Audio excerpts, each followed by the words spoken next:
ಗಿಲ್ಲಿಯ ಗುಟ್ಟು ರಟ್ಟು ಮಾಡಿದ Sudeep. Bigg Boss Kannada season 12 ಮುಗಿಯಲು ಕೆಲವೇ ದಿನಗಳು ಬಾಕಿ ಇವೆ. ಈಗಾಗಲೇ 98 ದಿನಗಳು ಪೂರ್ಣವಾಗಿವೆ.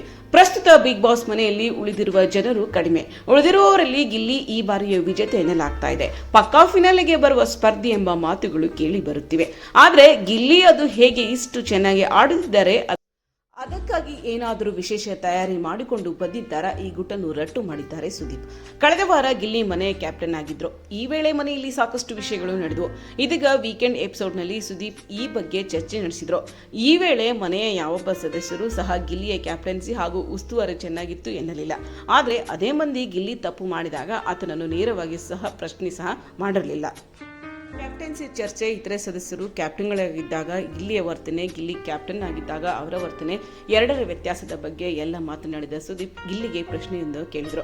ಎಷ್ಟು ಬಿಗ್ ಬಾಸ್ ಸೀಸನ್ ನೋಡಿಕೊಂಡು ಬಂದಿದ್ದೀರಿ ಎಂದು. ಅದಕ್ಕೆ ಗಿಲ್ಲಿ, ನಾನು ಪ್ರತಿಯೊಂದು ಸೀಸನ್ನ ಪ್ರತಿಯೊಂದು ಎಪಿಸೋಡ್ ನೋಡಿದ್ದೀನಿ ಎಂದರು. ನಿಮಗೆ ಇಷ್ಟವಾದ ಸೀಸನ್ ಯಾವುದು ಎಂಬ ಪ್ರಶ್ನೆಗೆ ಹನುಮಂತು ಮತ್ತು ಪ್ರಥಮ್ ಇದ್ದ ಸೀಸನ್ ಎಂದರು ಗಿಲ್ಲಿ. ಅಲ್ಲಿಗೆ ಸುದೀಪ್ ಹೇಳಿದರು, ಗಿಲ್ಲಿ ಸ್ವಲ್ಪ ಹನುಮಂತು, ಸ್ವಲ್ಪ ಪ್ರಥಮ್ ಅವರ ವ್ಯಕ್ತಿತ್ವವನ್ನು ಆಟದ ರೀತಿಯಲ್ಲಿ ಇಲ್ಲಿ ತೋರಿಸುತ್ತಿದ್ದಾರೆ. ಅದು ತಪ್ಪೇನಿಲ್ಲ. ಗಿಲ್ಲಿ ಹಾಕುತ್ತಿರುವುದು ಬನಿಯನ್ನೇ ಆಗಿರಬಹುದು, ಆದರೆ ಬದುಕುತ್ತಿರುವುದು ರಾಜನ ರೀತಿ ಎಂದರು. ಆ ಮೂಲಕ ಗಿಲ್ಲಿ ಹನುಮಂತು ರೀತಿ, ಬಡವನ ಕಾರ್ಡು ಮತ್ತು ಪ್ರತಾಪ್ ರೀತಿ ಇನ್ನೋಸೆಂಟ್ ಕಾರ್ಡ್ ಅನ್ನು ಬೆರೆಸಿ ಆಟ ಆಡುತ್ತಿದ್ದಾರೆ. ಇತರೆ ಸ್ಪರ್ಧಿಗಳನ್ನು ಬಳಸಿ ಕಂಟೆಂಟ್ ತೆಗೆಯುತ್ತಿದ್ದಾರೆ ಎಂದು ಪರೋಕ್ಷವಾಗಿ ಹೇಳಿದರು. ಸುದೀಪ್ ಮಾತನ್ನು ಮನೆಯ